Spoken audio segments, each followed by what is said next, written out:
We are delighted to have you join us this evening for this special webinar. We've been looking forward to this for several months now, and we're just so glad that you've taken time out of your life to share in this Israel and Palestine toward a greater understanding. If you're like me throughout my life, I've always wondered, is peace in the Middle East possible? That's the biggest question, right? And if so, how do we move towards that shalom that God calls us to? One of the things that I love about the Christian Church Disciples of Christ is that we don't just believe everything we hear on the news or that we hear from our neighbor or read on Facebook. We want to probe deeply into an issue, into a people, and hear all voices that are involved in whatever kind of relationship or struggle that we find. So that's what's given birth to this conversation tonight. We all know the difficulties between these two entities, and we just want to help move us toward a greater understanding. We have a couple of tour guides, as it were, literally and metaphorically, to help us navigate these conflicted waters. I want to share just briefly a saying from Pema Chodron. The time we live in is a fertile ground for training and being open-minded and open-hearted. If we can learn to hold this falling apartness without polarizing and without becoming fundamentalist, then whatever we do today will have a positive effect on the future. I now turn it over to Miss Alexis, who has been in this part of the world, and we just invited her to share, why does this topic matter to you? Welcome, Alexis. Thank you, Ron. Thank you all for being this evening. I see some familiar names and then some new names, and I'm grateful for everyone who's in this space. In January of 2020, I spent 2 weeks in Israel and Palestine, and that was as part of an immersion experience with my seminary, Phillips Theological Seminary. And Jeff and Janet, who I'm going to introduce shortly, were our guides for that experience. And I asked Paul and Ron if our region might host this webinar after seeing how limited the reports were about what was happening whenever they were reporting on violence that was occurring in Israel and Palestine in May. And I was also concerned that the coverage would just stop whenever there was the label of ceasefire, and that seems to have been the case. When I was in Palestine, there were times in which I was able to talk with various people, and the way in which I can be kind of awkward with casual conversations. So my go-to question was, what can I share with my community when I come back? And every person, I tear up, so I'm going to slow down to make sure that I say what I want to say. Every person who I asked responded with love and hope for peace. And so my small part in this is to honor Aladdin, Omar, Mohammed, who were generous enough to share their stories with me and show pictures of their families, and who say that they love us and that they hope for peace. And I'm happy to answer questions as well about my experiences. And I hope that there might be future gatherings where I can share more. But for our purposes this evening, Reverend Jeff and Janet are going to be our guides. And I want to say a little bit about this. This might be familiar for those of you who signed up because you saw it in the literature, but for those of you watching this as a recording, I want to share how special and fortunate this is that we have Jeff and Janet with us. They have served as volunteer global service workers to Palestine and Israel through Global Ministries, and they've traveled to the region many times. As a licensed clinical social worker, Janet has served in the community and school settings and recently retired from a private counseling practice. Working near Bethlehem, she and colleagues created an all-Arab training team in EMDR. Jeff is recently retired as lead pastor of Heart of the Rockies Christian Church, Disciples of Christ, located in Fort Collins, Colorado. And he is currently appointed to General Ministries appointed by General Ministries to Kairos, Palestine. And they host alternative tours to Israel and Palestine, and that's how I got to know them. They are people of influence in my life, and it's a joy to introduce them to you all. And as Paul shared, you can type questions in the chat as they arise, and we will get to them toward the end of the presentation. And I'm also going to share toward the end of our time together a short survey where you can express any interest that you might have in learning more about this area and being part of bringing wholeness in a fragmented world. Jeff and Janet, whenever you're ready. Thank you. Thanks, Alexis. Jen and I are real excited about the fact that we're talking to folks who have a curiosity and are willing to follow through on it and wanting to learn more about the state of affairs in Israel and Palestine. And I guess at the outset, we want you to know that we're going to be sharing a narrative that's maybe unfamiliar to some of you and definitely could be criticized as one-sided. And our response when we hear that is just to say that the state of Israel has been very effective in carrying the primary narrative in our mainstream media. So most of us know Israel's position on the conflict. We'll be sharing what we've learned through our time there in the region, and also in our work with the Jews and the Muslims and the Christians who are working for a lasting and a just peace. One other important note is that Jeff and I will be criticizing the policies and practices of the state of Israel this evening. We want to make it clear that we're not anti-Jewish, we're not anti-Jewish citizens of Israel. We work with many Jews on our tours who are doing amazing work in the area of human rights, and we have such deep affection and respect for them. A recent highly criticized definition of anti-Semitism unfortunately equates criticism of the state of Israel with anti-Semitism, which, as you know, is criticism of Jews or Jewish institutions because they're Jewish.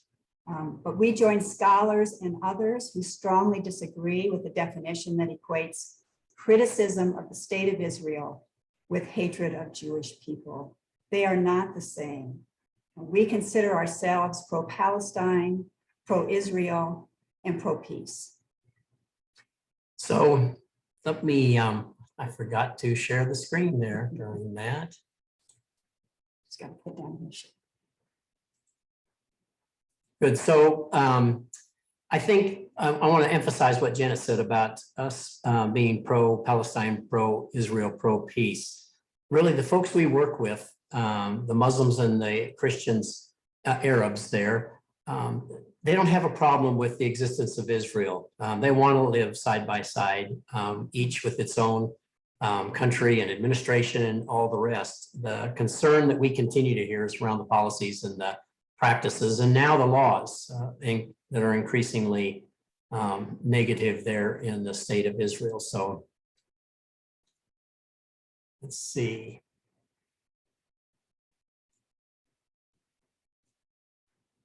So what we're hoping to do tonight is just tell a little bit of our story and then give some context of the recent violence that we heard about in July, reaching into August. It was so much in the press, and then some pieces about, really what was behind the recent uprising that we all were reading about, and then a little bit about what's next. And we'll leave plenty of time for any questions that folks might have. We work with Global Ministries of the Christian Church Disciples of Christ, Middle East and Europe, serving under the area director of Peter McCarty. And I will say for Jeff and my story that in 1986, we went on a typical Holy Land tour. We got to see places we'd heard about in the Bible. I'm embarrassed to say that we didn't know anything about the current situation in Israel and Palestine. And we didn't know that there's a thriving, though embattled and shrinking, Palestinian Christian community. We were like many Americans, I think, at that point in our lives. In 1997, Jeff's sabbatical included a month in Palestine in the West Bank. And as he was exploring about what he might do for his sabbatical, he contacted Marla Schrader, who was our Global Ministries mission worker there at that point. And she said, come, I'll find plenty for you to do. And he came back changed by what he saw there. At that time, I was working with traumatized children using play and art therapy. And it became clear that one of our mission partners, the East Jerusalem YMCA, really wanted training in working with young children. So working with the Y clinical staff, we planned a week-long workshop in 1998, really to train their mental health clinicians in how to do play and art therapy with young children. Shortly after we were there, the second intifada broke out. And intifada is just a word that means uprising. And it was very open conflict between the Palestinians and the Israelis. At that point, when the intifada broke out, these therapists whom we had trained, they went into schools, they posted notices on restaurants, on lampposts that said, if your child is showing these symptoms of trauma, contact us, we can help. And they did really significant healing through the play and art therapy. And then in 2002, I became trained in a psychotherapy called EMDR, stands for eye movement, desensitization, and reprocessing. It's an evidence-based therapy that particularly treats trauma and PTSD. And at that point, I partnered with the EMDR Humanitarian Assistance Program. It's an agency similar to Doctors Without Borders that really is for mental health treatment, to bring EMDR trainings to the Arab world. And our goal was to provide sustainable development to the Palestinian community by training Palestinian therapists in EMDR, but also to train a training team that could then provide EMDR training throughout the Arab world. And we had critical support and funding from Global Ministries and from the Week of Compassion to do that. And we have achieved that goal. Several hundred Palestinian therapists have been trained in this therapy. I mean, the West Bank is about the size of New Jersey, so it has made an impact. And we now have an Arab training team that trains in Arabic and in their culture. And this training team has trained clinicians in other Arab countries, in African countries. They're really considered experts in treating ongoing trauma, not post-traumatic disorder, but ongoing trauma. And I'm going to add to that Janet won't tell you this, but I'm really grateful and proud of the work that she's done. Just a couple of years ago, we went to Istanbul, where the lead trainers out of 7 of these countries came together to form the first Arab-speaking association of EMDR. It was great work. And Global Ministries and Week of Compassion provided over $50,000 to make these trainings happen. Of course, we volunteer our time over there, but it was really incredible to see the fruit that's come from that investment that they made over several years. I'm working with Kairos Palestine as a global service worker, a volunteer. Again, you mentioned Marla Schrader. When I went for the month in 98 on my sabbatical, I started getting really concerned, thinking with Marla's conversation around what was happening there, that we had sent an anti-Semitic person to be our mission partner there, for the way she spoke about the state of Israel, its policies and the occupation and that kind of thing. And Marla said, just read this book and be patient and experience what you experience here, and then you let me know what you think afterwards. And of course, what I saw there and what I experienced really helped change the narrative that I'd come to Israel with, and in 86 as well, when we did our typical Holy Land tour. I think that I was a closet Christian Zionist, which is to say, and I think there's a lot of us in the Christian Church Disciples of Christ. And when I say that, I mean, my dad was a pastor, and I was raised in the church to be grateful that the Jews after the Holocaust had a place to go and a safe place for them. And I really never explored any further than that, except to be grateful for that. And think that whatever Israel does is something that we in the United States and as Christians should support. And I'll say more later about Christian Zionism, but I came away from that experience with a much deeper experience and understanding of, since we've been going back and forth, of really what's at the very heart of the Old Testament, the Hebrew scriptures, and the New Testament too, recognizing that most of the Bible was written by a people under occupation. In fact, one of the theologians in the Bethlehem Bible College there, who's on the board for Kairos Palestine, and I'll say a little bit more about Kairos Palestine, was, let me see if I'm going down one. That's number 4. Okay, so sorry about that. The Muther Itzhak has written a book, and I'll share that with you later too, but he's written about how really so much of the Hebrew scriptures, the Old Testament, is written to answer 2 questions. And that is, where is God in the midst of occupation? Whether it's the Babylonians or the Romans or whatever, where's God when we are stuck where we are? And how do we keep faith in this God in the midst of this? So one of the resources that I would direct you to this evening is the document that came out in 2009, a result of Kairos Palestine. Kairos Palestine is an ecumenical organization that includes all the Christian denominations and leaders across the board there ecumenically, from the Orthodox to the Latin Catholic, which is really the Roman Catholic, to the Maronite Catholics, to the Protestants. It's a very powerful group when they come together, because they're about as good at coming together over there as we are denominations here in the States. There's always those little things that aggravate us and keep us separated from our brothers and sisters in Christ. But they've come together to write this document called A Moment of Truth. And it's a profoundly theological document. It's rooted in the scriptures. I hope you might take some time to read it. And it's expressed the cry of what's happening to the Palestinian people. It's expressed in 3 sections labeled faith, hope, and love. And I think Janet and I would both say that we've come away from our experiences there really with a deeper understanding of what faith, hope, and love really mean. These are people who hope when there's nothing to hope for. They'll tell you that.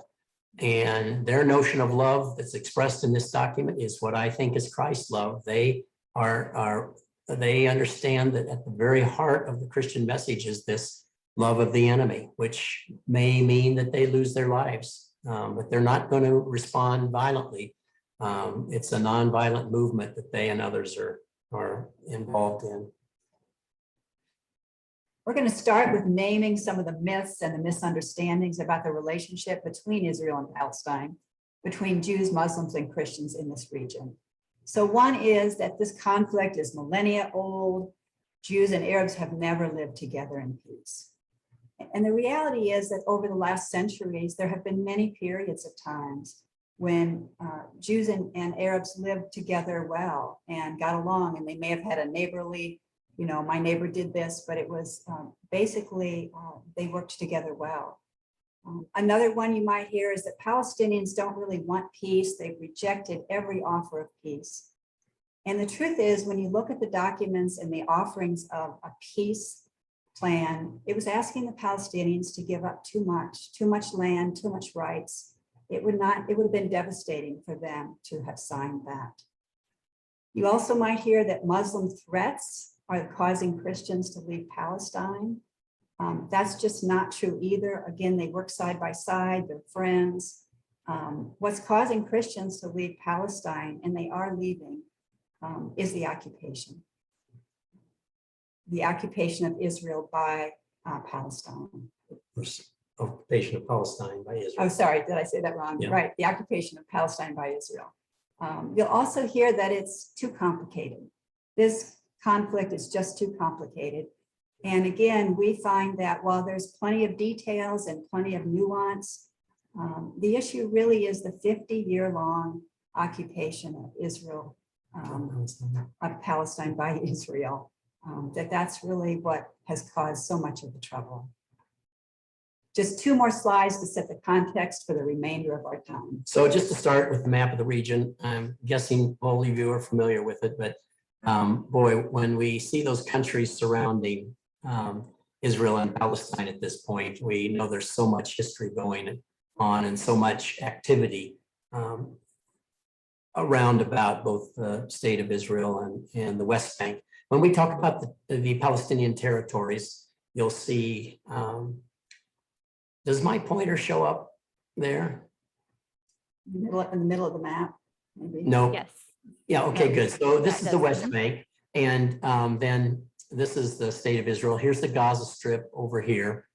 And when we talk about the occupied Palestinian territory, we used to say occupied Palestinian territories, but the Palestinians are wanting us to see all of those areas that are occupied as a part of a whole. And so it's Gaza, the West Bank, East Jerusalem.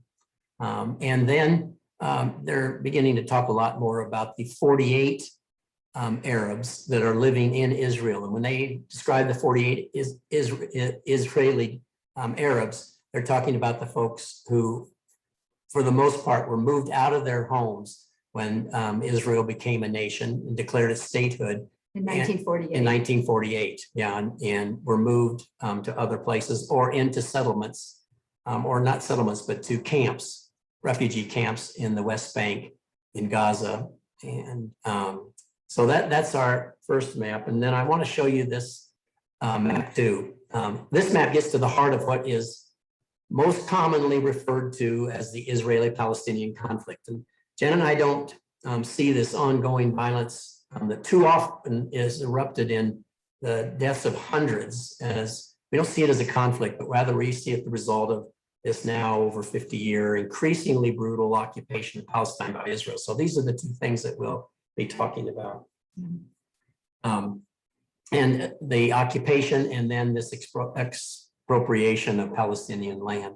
As I said, we're going to have time for questions. We're going to be open to any questions you may have. But what we see in this shrinking, disappearing Palestine is really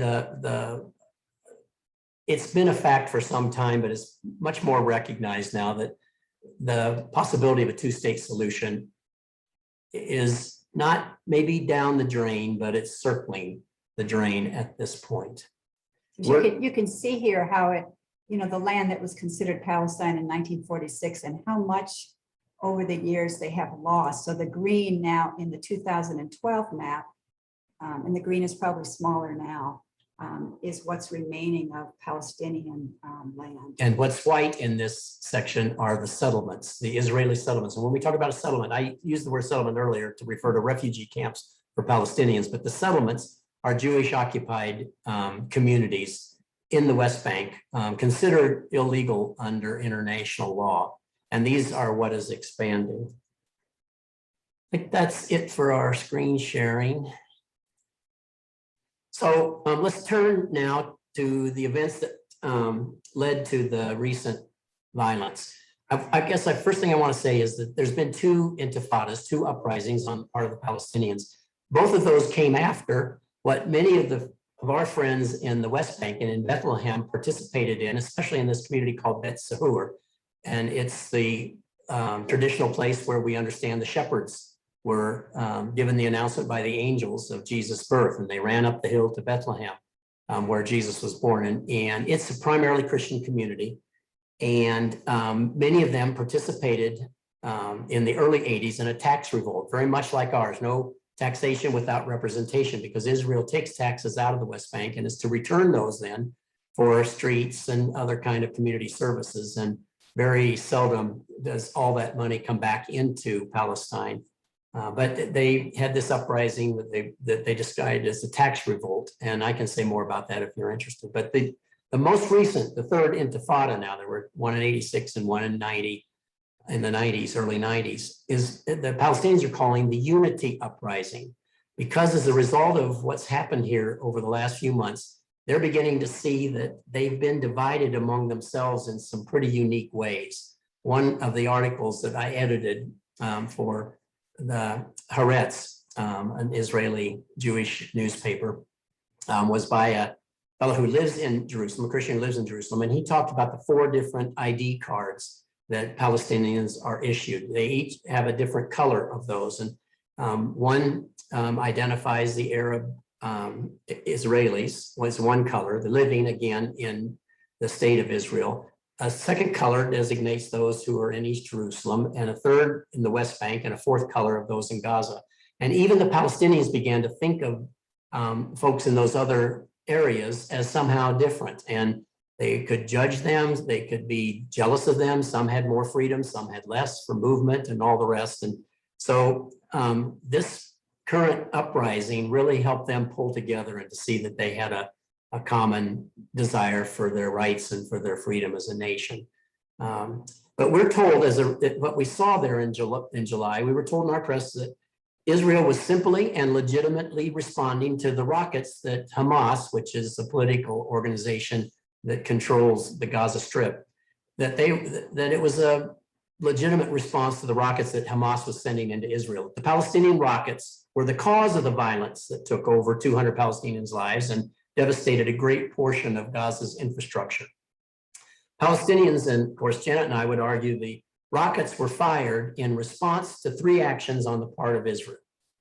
During the holy month, this was all happening during the holy month of Ramadan, Muslims in Jerusalem, they break their fast each evening. Hundreds gather to celebrate in the plaza just outside of the Damascus gate. They gather in that plaza to celebrate Ramadan and the end of it, the end of their fast. It's the main entrance to the Arab quarter of the old city of Jerusalem. That the Israeli Defense Forces blocked off that so that the Palestinian Arabs could not gather there. That added to already heightened tensions because, this is the second thing, for months now, the state of Israel has been forcibly removing Arabs from East Jerusalem.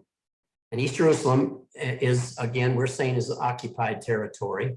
It's a part of the whole city of Jerusalem that the state of Israel is working to Judaize, especially that area, because they want a demographic in the city of Jerusalem that is primarily Jewish and then secondarily Arab. And so they've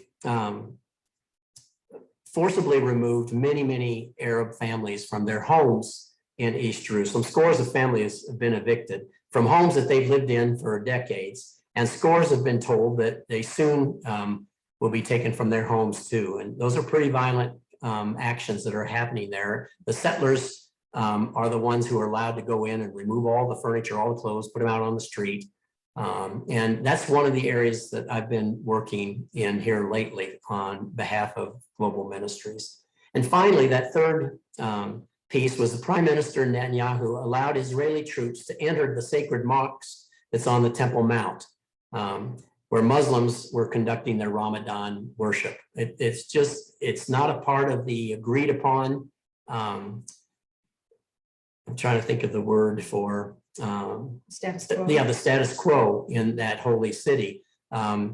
Jews are not allowed to pray on the Temple Mount because it's managed by the Muslim Waqf out of Jordan, and troops are definitely not supposed to go up there. They entered into the mosque and let go tear gas and that. This was the strike that lit the match, and Hamas fired rockets then into Israel as a response, in effect, announcing that this behavior on the part of the state of Israel won't go unnoticed or unresponded to. And it didn't, of course. Press around the world turned our attention to the violence that erupted there.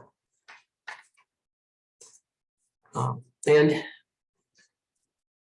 it was not only erupting in Gaza then and in the city of Jerusalem, but really for the first time in I don't know how long, Jews and Arabs in the state of Israel in communities there began to have skirmishes during that very time too, which concerned a lot of the Israeli Jews to say, really, what's going on here? We've had a peace with our Arab Israeli neighbors for so long.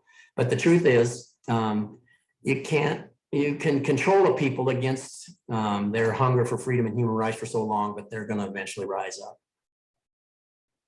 Let me turn briefly to 2 words that are being increasingly used in our mainstream media. not on the front pages or on the evening news, but in reports further back in the papers and on some of the news shows, reports that can't be ignored. They're words that we've heard from the Palestinians for many years. They describe what Janet and I see going on in Israel and Palestine, and many others have seen but just won't acknowledge. And those two words are, those two phrases, one phrase and one word: ethnic cleansing and apartheid. And gosh, I walk really softly when I use those two terms because they're so fraught. And apartheid is the Afrikaans word, many of you already know, for apartness, which was originally used to describe the system of racial discrimination that existed in South Africa until 1994. The term apartheid, though, is not only a reference to South Africa's former regime, it's used now in international law to describe a category of regime defined by the United Nations as inhumane acts committed in the context of institutionalized regime of systematic oppression and domination by one racial group over any other racial group or groups, and committed with the intention of maintaining that regime. Israel's treatment of Palestinians has been regularly cited by the UN reporters on the human rights situation in Palestine as evidence of an apartheid system in action. And even over the years, there's been Israeli politicians that have warned the Israelis, Jews, of impending charges that were going to be coming of apartheid and the reality of Israel, a possibility of it becoming an apartheid state. So it's not just folks outside of Israel, outside of the Jewish community, but others are saying this has been coming. And one of the reasons that we're seeing and hearing this word more often is this. In January this year, B'Tselem, one of the most respected Israeli human rights organizations, declared the state of Israel's policies and practices were clearly examples of apartheid. They issued a report in January, and weeks later, Human Rights Watch came out with a report titled "The Threshold Crossed: Israeli Authorities and the Crimes of Apartheid and Persecution." And let's be doubly clear here, the charge is against the state of Israel, its policies, its practices, its laws, not against the Jewish people. Again, we know so many over there. Jenna has a good therapist, Jewish therapist friend in the state of Israel that we visited with, and there's so many that see that the state of Israel is going in the wrong direction at this point. I think that's probably enough. I guess what's next? I wish I could tell you. We don't know. Israel in 2018 passed what is known as the Israel's nation state law. You can Google that. It's an incredible law that was passed that defines what amounts to two stratas of people in Israel, the Jews and then the Arab Israelis. It also says that settlement building is a goal of the Israeli state, so that what's been revealed here is that Israel really hasn't been a true peace partner.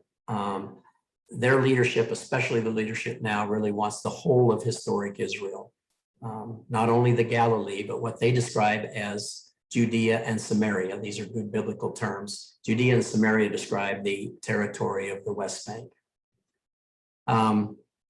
We know that our government support is leading to more Jewish settlements. We officially speak out against them. The state, our government does, but allows them to continue, which is effectively decreasing the land available for Palestinians. And as I said, Israeli politicians, we can send you quotes even from Netanyahu, who has said, not to the press, but off the record in another meetings where he's openly declared Israel's intention to take the whole of historic Palestine. So what we hear from our Christian brothers and sisters there through Kairos Palestine and in other settings is this amazing hope that they have in the midst of a time of hopelessness. They really do see that change can come. They believe it because they know that God's in charge in the world.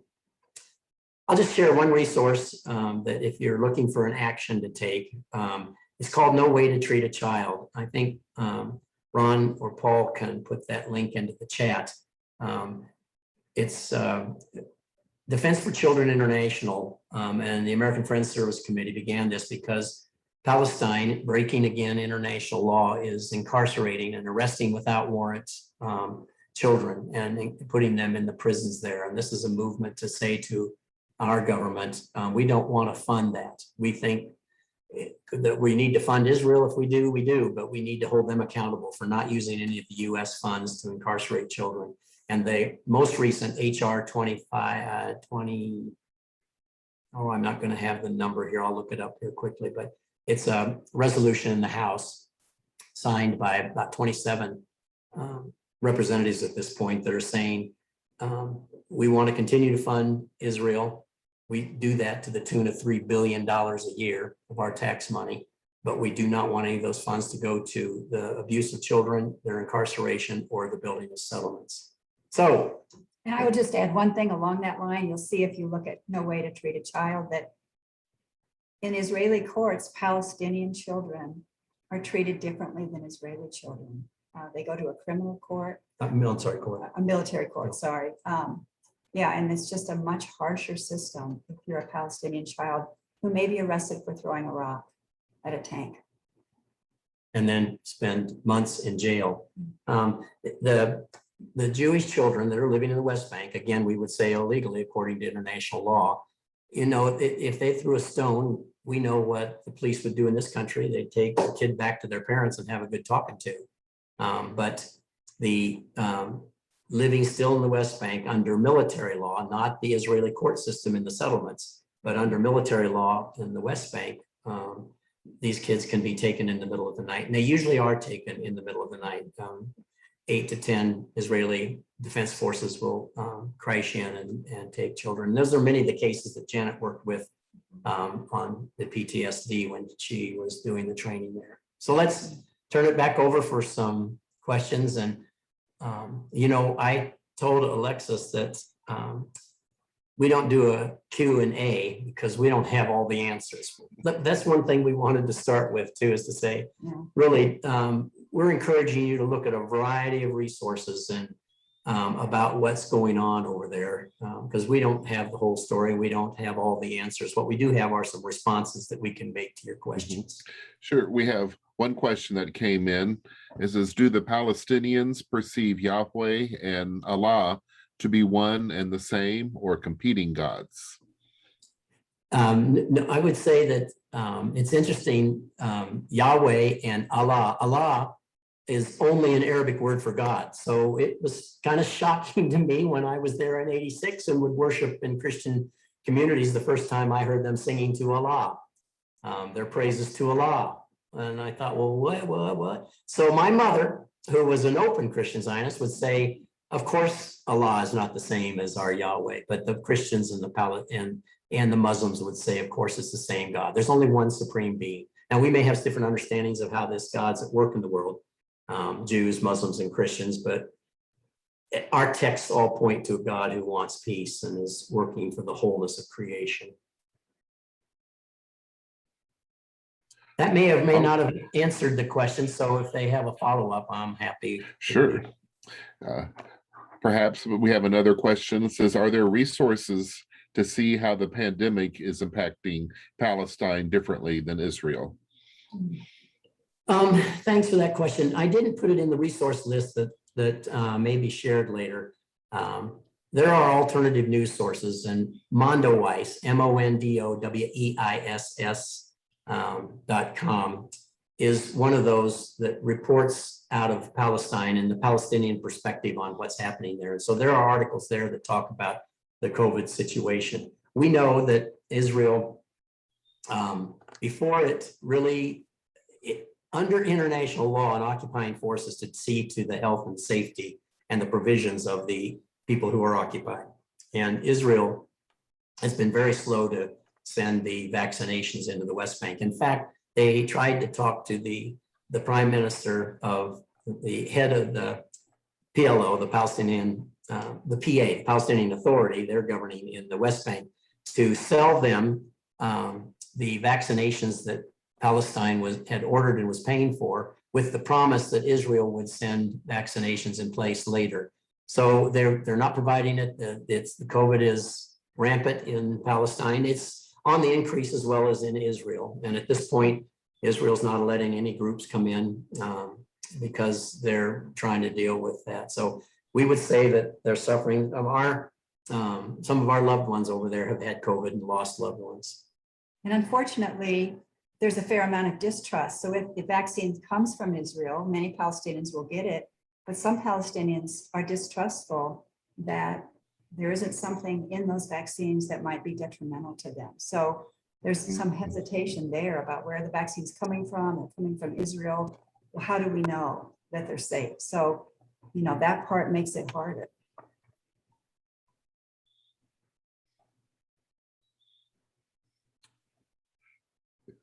Guess I'll throw out a question, and please send the chat, or if you're comfortable to go ahead and unmute yourself and ask the question, friends, that is fine too. But what parallels can you make about oppression of Palestinians and then communities of color here in the United States? What might be very similar? And what made me think of that is your stone throwing comment.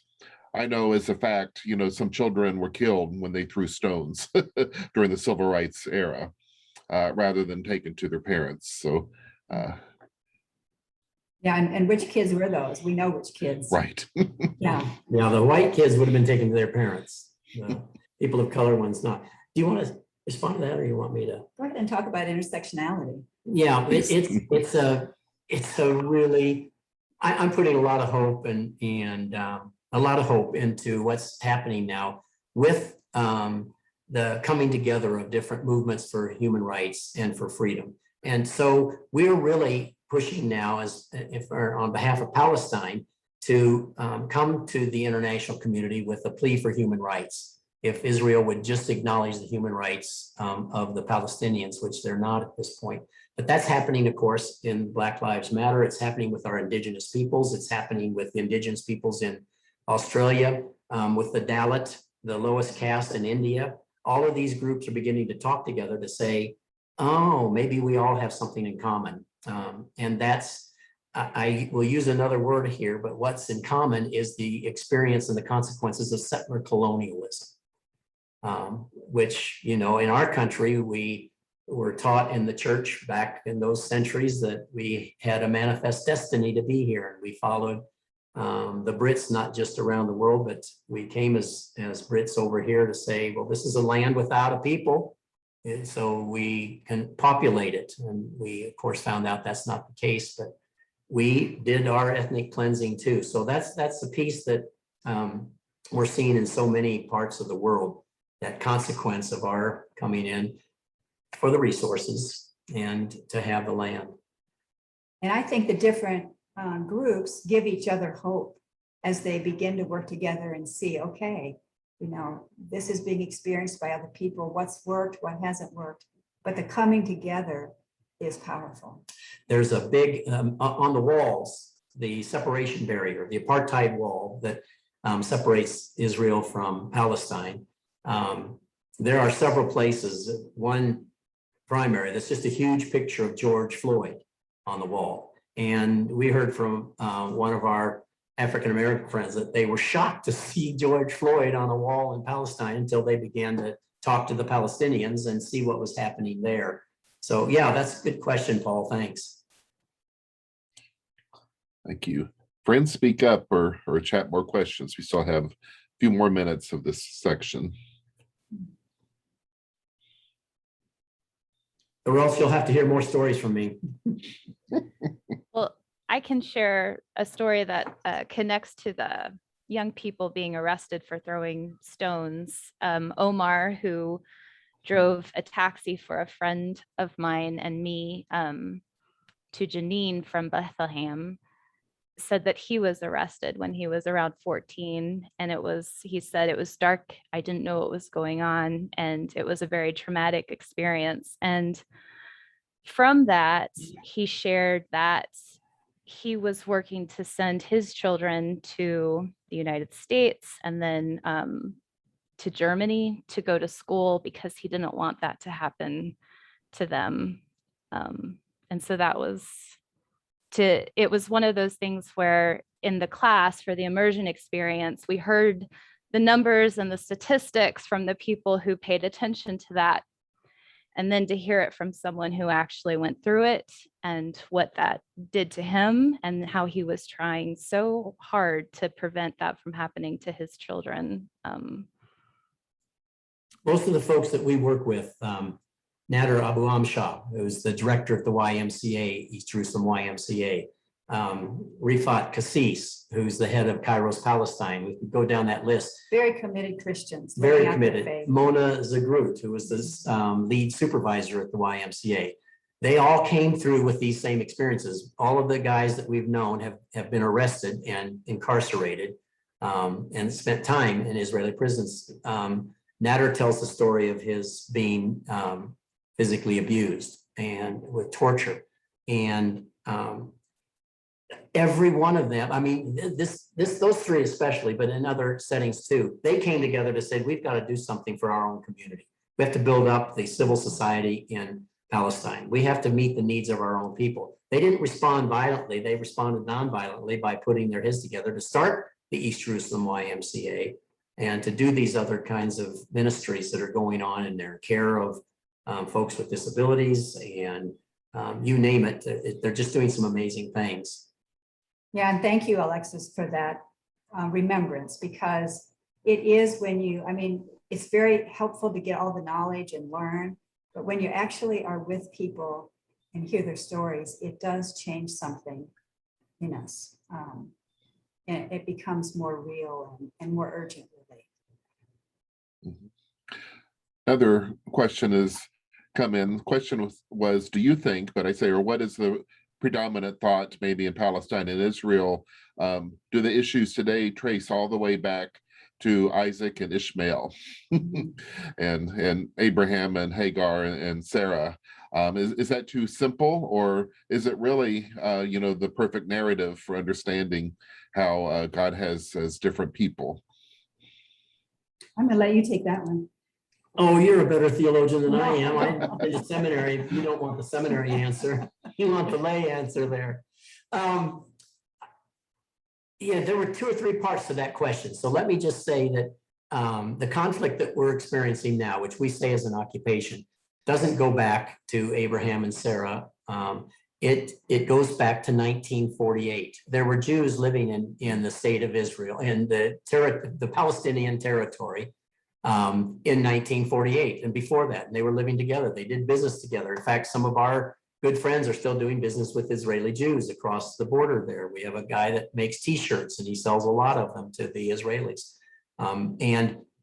So they've gotten along for many years, but when the UN came in and said, we're going to give a big chunk of your country to a people who've been abused, horrible. What happened in the Holocaust is just unspeakable. And yet, does that give a people the privilege to then impose that same kind of structure on another people? And we see that happening again and again and throughout history, that the oppressed become the oppressors. I would say that the current situation goes back to 1948 and the occupation. But yeah, there's been, I mean, we could go back to what was it when the Christians came down from England to take back the Crusades. Yeah, the Crusades. Interestingly, during the Crusades, the Christians fought with the Muslims to get rid of the invaders from England because they were living just fine together. So I think I'll point maybe to what is at the heart of that, our understanding about that question, or my understanding, and that is that's another myth that we see circulating about the situation there, and that is that it's really a religious war that's going on there. And it is not. It's a war for resources and land. And it always has been throughout history, that one people wants what another people have. And so are there religious conflicts? Absolutely. We can see that there, but that they're not the driving force of what's happening there. It's not a religious conflict. Jeff, I wanted to add something that struck, I think, our whole group, were the signs that they were red signs, and they were when one might be leaving a Palestinian area and going into an Israeli area. And it said that this might be dangerous, or if you're Israeli, this is a dangerous area. So it would have been going into Palestine from an Israeli road. And so I was thinking about the propaganda from the state that creates this narrative of fear. And I do believe that if many of the Israelis knew what we were able to see from going past that sign, that they would be horrified.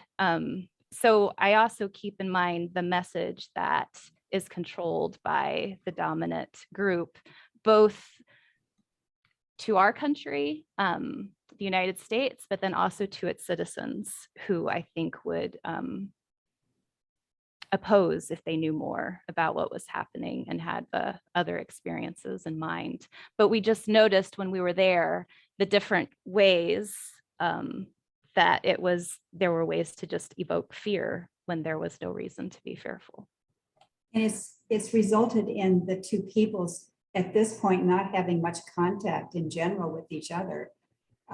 Those signs, it's illegal technically, according to the state of Israel, it's illegal for Israeli Jews to go into the West Bank. And they say it's incredibly dangerous.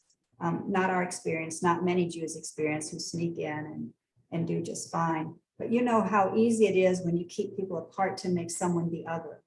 And that has happened more and more. It's really tragic to see. Moshe Dayan, who was one of the first leaders in Israel, said that he would rather have a tour guide in a bus than a pilot in an F-16 or an F-14, meaning who controls the narrative really controls what happens. And on our first trip, we had an Israeli guide, a Jewish guide, and a Muslim bus driver. And when we entered into the West Bank, tour groups go to Bethlehem. There was no separation barrier or anything else. We had no idea we were entering occupied territory. That's just how we knew so little. But she said, we're parking in Manger Square there, right in front of the Manger Church. She told us you have 10 minutes. Get off the bus, go directly into the church and down into the grotto where you all believe that Jesus was born. And do not shop in any of the shops here because it's very dangerous. Come right back and get on the bus again.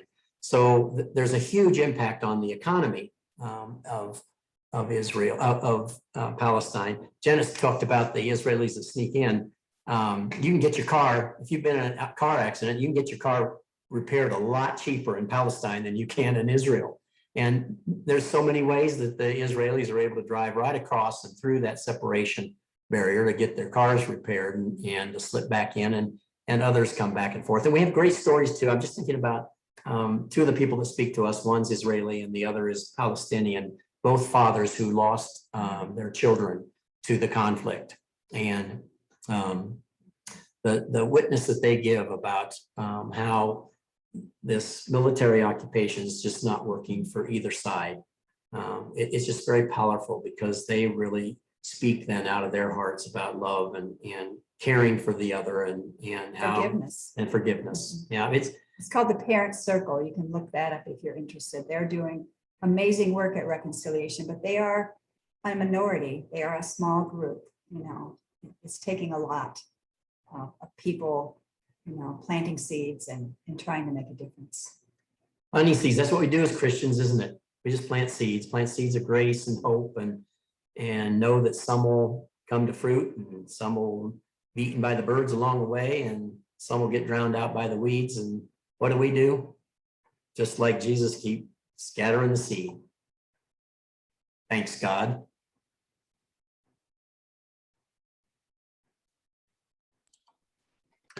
I don't see any questions, but in our remaining time, I might open up for dialogue. I'd like to make it as we hear the concerns and the reality. So what can we do as disciples in mid-America, or what might our congregations do and partnering or understanding more through Global Ministries or some other efforts? Does anybody have thoughts that you've experienced that might be a suggestion of further study among yourselves, or ways that we can approach? I know at our recent Mid-America orientation for clergy, we talked about the Afghani refugees or evacuees, and ways that congregations or neighborhoods or communities perhaps might consider hosting them. I know that's a different situation, but it's people not like us typically. But yeah, please share what you think might be ways that we can keep this issue that's presented to us alive and with a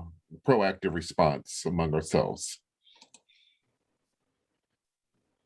You're inviting your folks to have this conversation, right? Oh, or if you have ideas, feel free to get the pump priming. But yeah, I know we have a wealth of very talented, insightful people here, so I just want to open the forum so we could hear from them if they'd like. Okay, Paul. All right, I give. Okay, Wes. I'm going to introduce you to the new chaplain of Culver Stockton College. So welcome, Wes Knight. I grew up in Quincy, Illinois, so I know Culver Stockton. Oh, heck no. Boy, it's quite an adjustment. I can't believe just how, well, we're in a public forum. I'm learning about the social dynamics of the region. And yeah, there's some tough elements about it. But as far as the Palestinian issue goes, yeah, so I'm pretty passionate about this issue, and I have been since the second Intifada, which Mr. and Mrs. Wright addressed. And I can remember for some reason feeling connected to it and needing to read about it every day, and that interest has only intensified. And then down the road, it's in seminary. I went to Eden Theological, and I got to go in a similar trip that Alexis did in seminary with Michael Kinnaman and Peter McCary. And it was a very intense experience. And I've actually made it part of my pastoral work since I returned to present sort of this message, this reality to Christians, because I've become convinced that, as Mr. Reverend Wright alluded to, I've become convinced that the single greatest enabler of this problem in the world are American Christian Zionists, just by the sheer numbers alone and the political power that they wield in this country, and the way that they truly have an industry of manufacturing falsehoods and lies and just complete propaganda. And it's one of the greatest ironies in history. Again, Reverend Wright alluded to it. As an aside, it's so great to not have to be in charge and not be held accountable, and in a space where at least I don't have to mince my words. It's at least apartheid. It's arguably ethnic cleansing, and I would say convincingly so.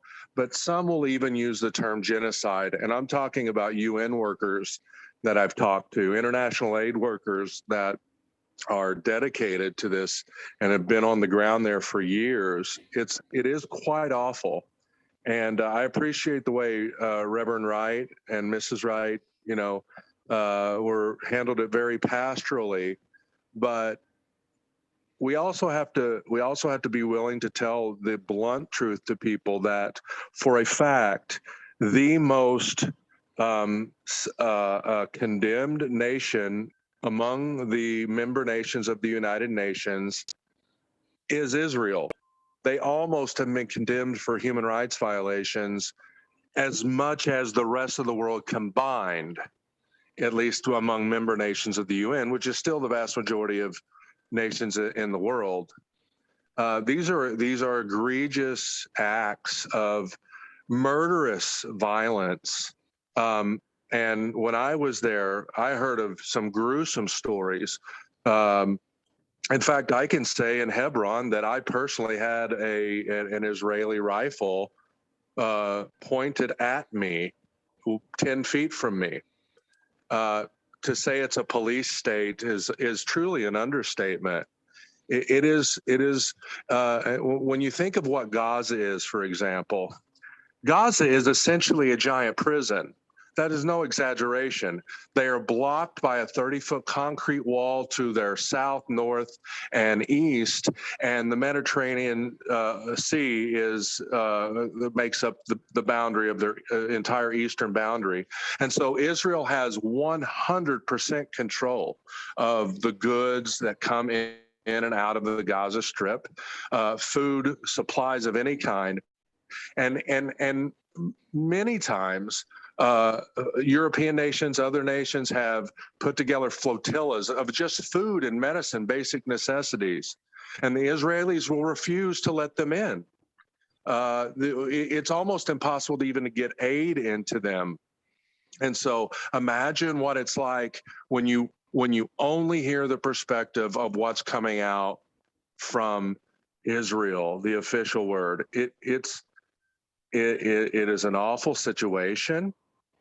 And Christians, universally, capital C, are very, very guilty and participating in this sin.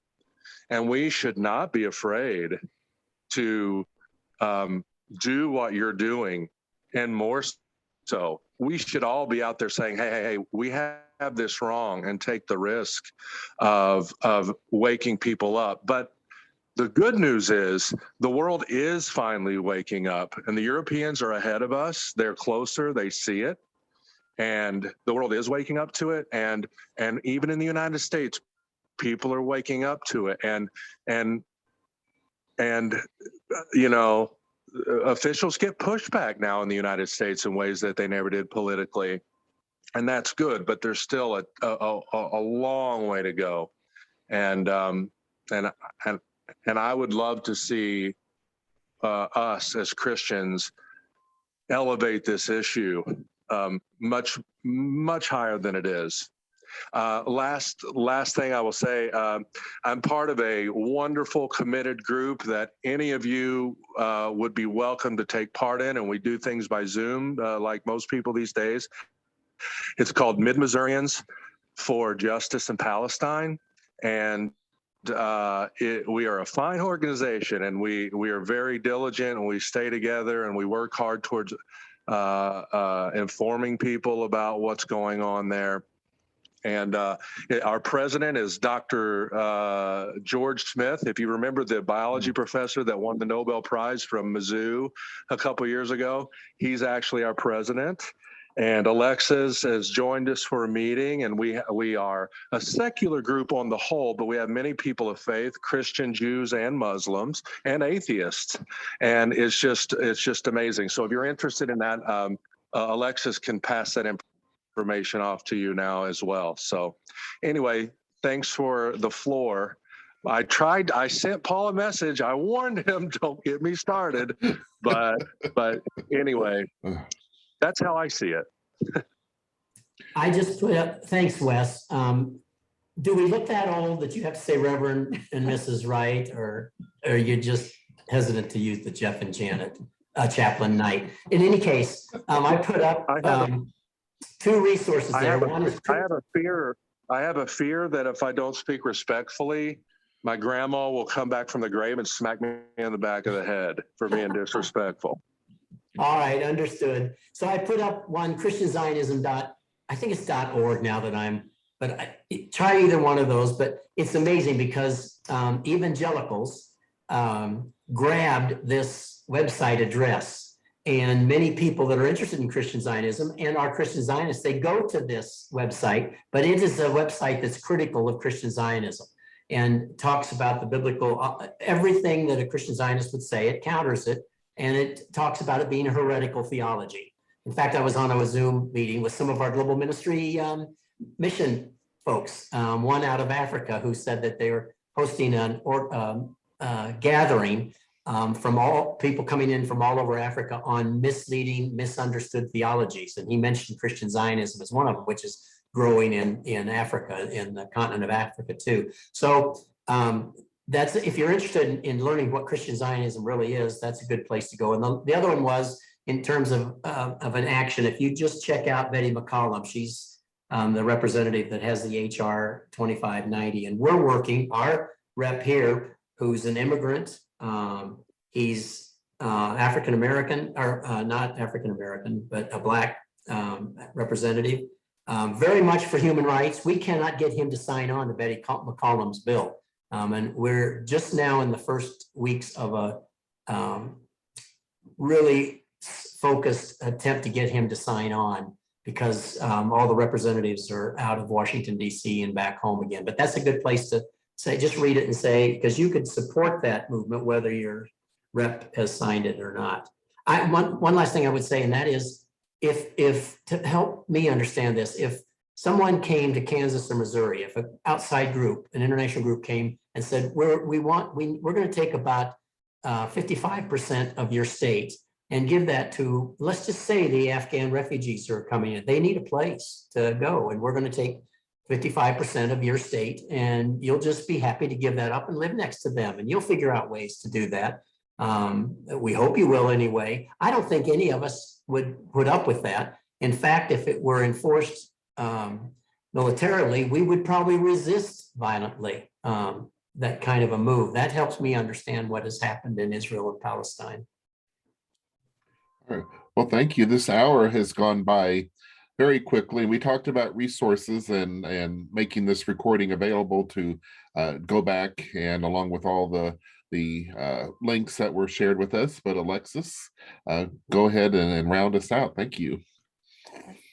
Well, Paul is going to end our time together in prayer, but I did want to say, as we think about what Christianity is not, I was reminded of what Christianity is by Jean Zaru, who is someone who leads the Friendship House in Ramallah. And she said that her faith gives her hope in a hopeless situation. And during Q and I think she gave answers, so I will say Q&A. I asked her, what does that mean? How can faith give you hope in a hopeless situation? And she said that it means that she is called to remember that there is light within every person. She is called to act in love. She is called to act in compassion, to work for peace, and to work toward liberation. And so when she has no hope, she remembers that that is how she is called to be, and that is what she does. And so I think that is what we are called to be as Christians, and what we can do within our small communities that I do believe will influence, have ripple effects to the communities at large, and then the world. And so with that in mind, Paul, I hope you can close us in prayer. Sure, let us pray. Oh Lord Jesus, we bow before you, knowing indeed that you lived in occupied land, but yet you demonstrated love, respect, inclusion, acceptance to all people that you met, no matter what side of the river or the wall that they lived on when they came to you. So help us indeed, once again, follow your teachings, glean in your wisdom, and then indeed, as we call ourselves Christians, to represent who you are and your love. In your name, we pray with gratitude for this forum tonight, for all who have joined us, for Jeff and Janet, for their continued witness, and for Alexis and her enthusiasm in guiding us this evening. So in Jesus' name we pray. Amen.